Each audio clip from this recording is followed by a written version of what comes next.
Okay, Assalamualaikum warahmatullahi wabarakatuh.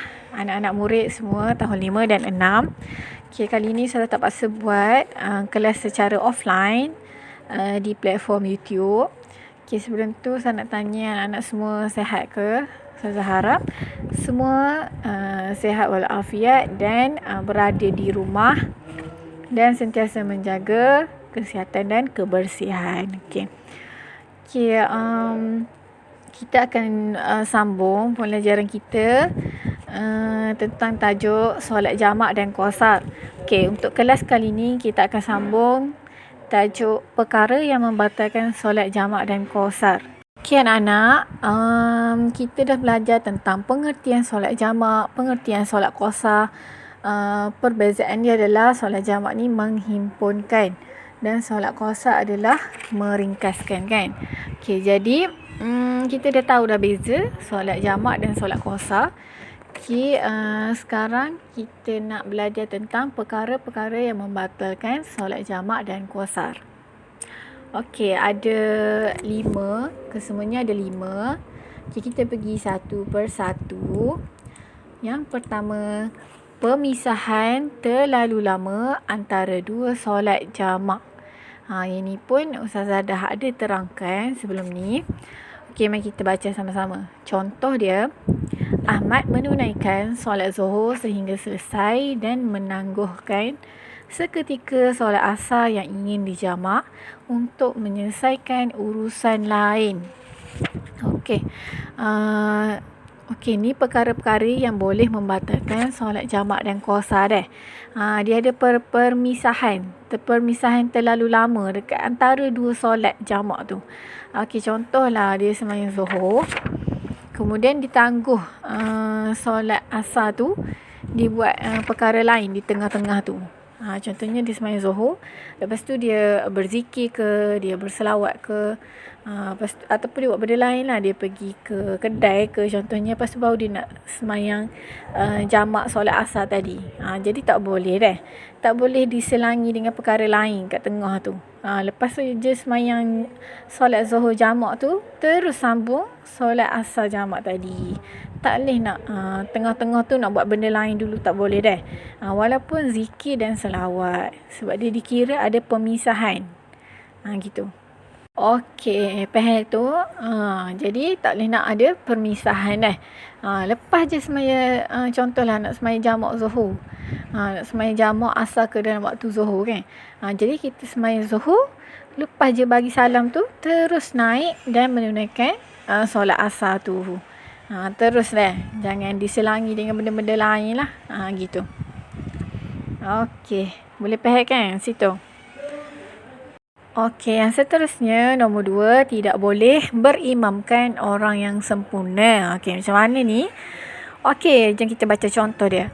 Ahmad singgah di satu masjid untuk menunaikan solat jamak qasar.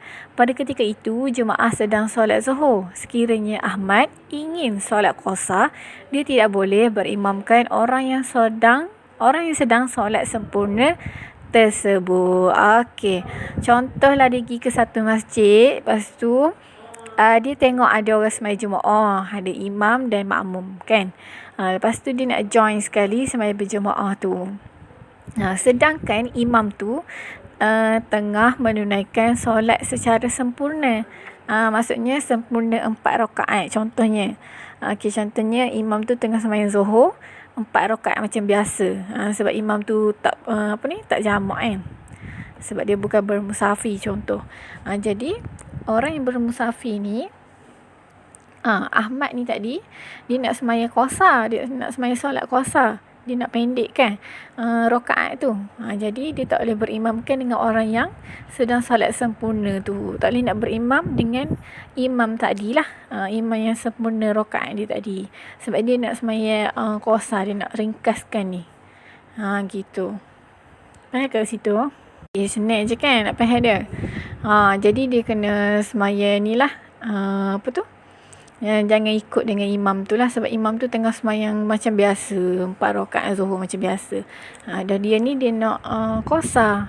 Gitu, mai sendirilah. Okey, seterusnya Kalau tak faham boleh tanya Ustazah dah. Okey, seterusnya nombor 3, perkara-perkara yang boleh membatalkan solat jamak dan qasar, iaitu berniat untuk berada di tempat yang dituju itu 4 hari atau lebih. Ni berkaitan dengan tempoh masa lah. Okay, mari kita baca contoh. Ahmad bermusafir ke Kuala Lumpur dari Johor. Maksudnya dia ni daripada Johor, orang Johor contohnya, nak pergi ke Kuala Lumpur. Okey. Dia akan berada di sana selama 4 hari. Dia memang rancang nak duduk Kuala Lumpur tu selama 4 hari. Okey, disebabkan jumlah hari Ahmad berada di Kuala Lumpur melebihi 3 hari. Dia kan syarat dia kena 3 hari je kan. Okey, maka dia tidak lagi dibolehkan untuk jamak apabila sampai di sana. Okey.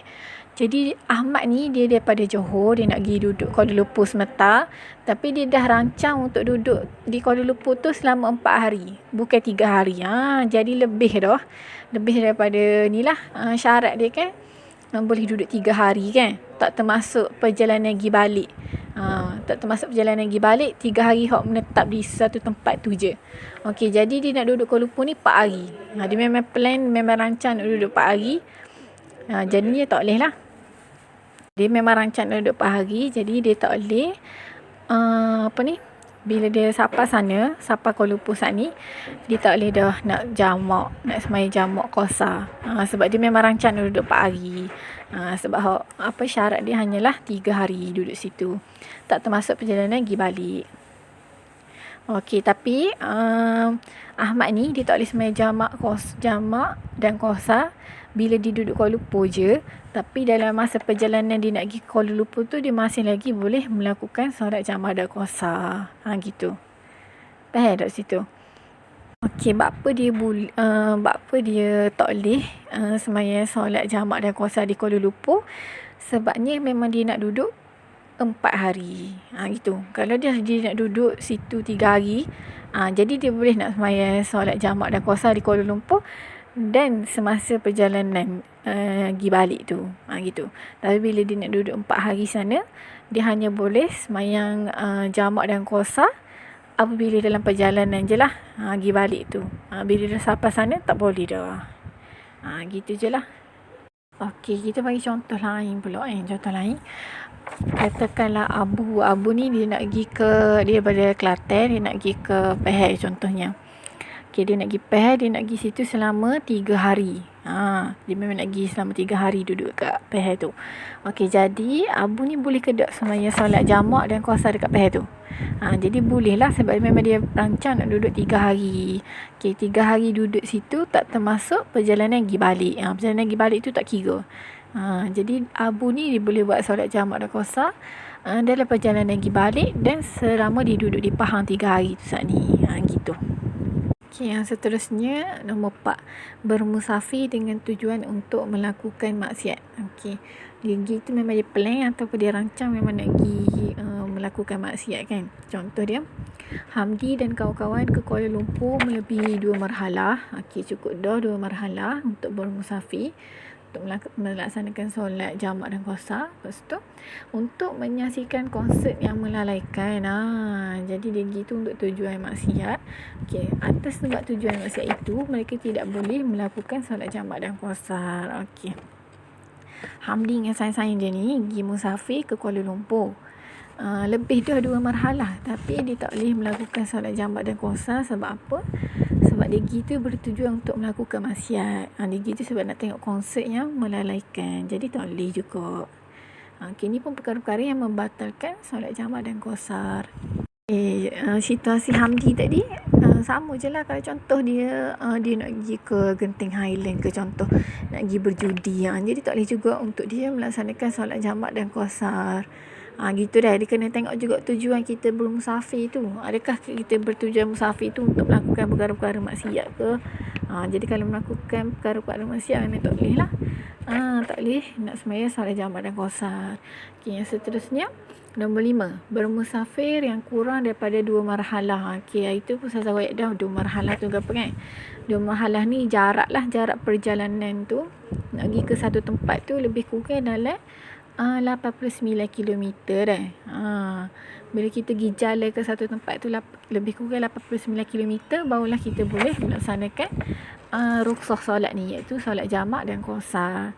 Kalau tak cukup 2 marhalah ni, Jadi tak bolehlah nak buat solat jamak dan kosar ni. Okey, contoh dia. Anis dan keluarga pulang ke kampung bapanya yang jaraknya hanya 75 km. Kurang daripada 2 marhalah. Okay, disebabkan jarak tersebut tidak melebihi 2 marhalah, maka mereka tidak boleh mengerjakan solat jamak dan kosar. Gitu. Dia kena cukup 2 marhalah ataupun lebih. 2 marhalah ni lebih kurang dalam 89 km. Tadi Anis tadi dia pergi dalam lebih kurang 75. Jadi tak cukup. Bila tak cukup, dekat tu, jadi dia tak bolehlah buat solat jamak dan kosar. Gitu je. Boleh faham tak situ? Habis dah 5 perkara yang membatalkan solat jamak dan kosar kan. Okay, yang pertama kita ulas mula. Yang pertama adalah permisahan terlalu lama antara dua solat jamak. Dia tak boleh ada pemisahan kan. Bila dia nak sembahyang jamak, contoh asar kedua zuhur, antara dua waktu tu dia kena lepas wisala zuhur sudah tu terus bangun sembahyang asar dah. Tak boleh ada diselangi dengan perkara lain lah tengah tu. Okay, yang kedua, tidak boleh berimamkan orang yang sempurna. Macam tadi, dia tak boleh nak pergi berimam dengan imam yang menunaikan contoh solat zuhur sempurna, iaitu 4 rakaat. Tapi dia ni nak pergi sembahyang jamak kosar. Jadi dia tak boleh nak berimamkan dengan yang tu lah. Dia nak sembahyang kosar, dia nak pendekkan jadi 2 rakaat zuhur tu contohnya. Jadi dia tak boleh ikut imam nak buat 4 rakaat tu. Gitu. Okay, seterusnya, berniat untuk berada di tempat yang tuju itu 4 hari atau lebih. Dia nak duduk situ 4 hari ataupun 5 hari ataupun 6 hari, 10 hari. Jadi dia tak boleh buat solat jamak dan kosar bila dia sampai tempat tu. Tapi bila dalam perjalanan pergi balik tu boleh lagi buat solat jamak dan kosar. Okey, yang keempat, bermusafir dengan tujuan untuk melakukan maksiat. Ni contoh dia nak pergi berjudi, dia nak pergi kelab malam contoh. Dia nak pergi ke Kuala Lumpur tu sebab dia nak pergi merompak, menyamun, mencuri contoh. Jadi tak boleh dia melakukan solat jamak dan kosar.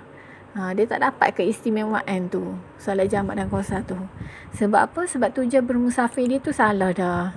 Tujuan dia tu melakukan maksiat. Okey, yang kelima, maksiat-maksiat ni berdosa lah, maksudnya perkara-perkara yang tak baik lah. Gitu. Okey, yang kelima ni, bermusafir yang kurang daripada 2 marhalah. Dia nak pergi bermusafir tu tapi dekat je. Maksudnya dia pergi dalam 25 km, 70 km. Tak cukup pun 2 marhalah tu. Dia kena lebih. Dia kena mencapai 2 marhalah ataupun lebih. Gitu. 2 marhalah ni sama lebih kurang dengan 89 km. 89 km jauh lah. Jadi kalau nak pergi berdekat-dekat, nak pergi Kedah tu, nak pergi rumah apa, jiran sebelah ke mana ke, kampung sebelah ke, hak dekat-dekat tu, hak tak sampai pun 89 km tu. Jadi dia tak boleh mengerjakan solat jamak dan kosar, kena maya super skala lah. Gitu. Okey, boleh faham ke setakat tu perkara-perkara yang membatalkan solat jamak dan kosar? Okey lah. Saya harap semua dapat faham pelajaran kita hari ni. Ringkas je sebelum kita masuk tajuk yang baru. Tajuk yang baru seterusnya adalah solat. Nantilah Ustazah akan maklumkan lah tajuk yang seterusnya. Okey. Jadi kalau untuk tajuk solat jamak dan kosar ni, kalau ada kekeliruan ataupun tak faham ke apa ke, tak faham ke, boleh WhatsApp dah. Itulah, setakat tu je dulu daripada Ustazah untuk kelas hari ni. Ustazah harap semua dengarlah video ni sampai habis. Okey. Untuk kerja sekolah, Ustazah ada nak bagi kerja sekolah sikit minggu ni. Jadi arahan kerja sekolah tu boleh tengok dalam grup Telegram dah. Muka surat berapa, soalan berapa, buat lagu mana. Nanti Ustazah bagi tahu. Okey, itu saja. Assalamualaikum warahmatullahi wabarakatuh. Jaga kebersihan dan jaga kesihatan.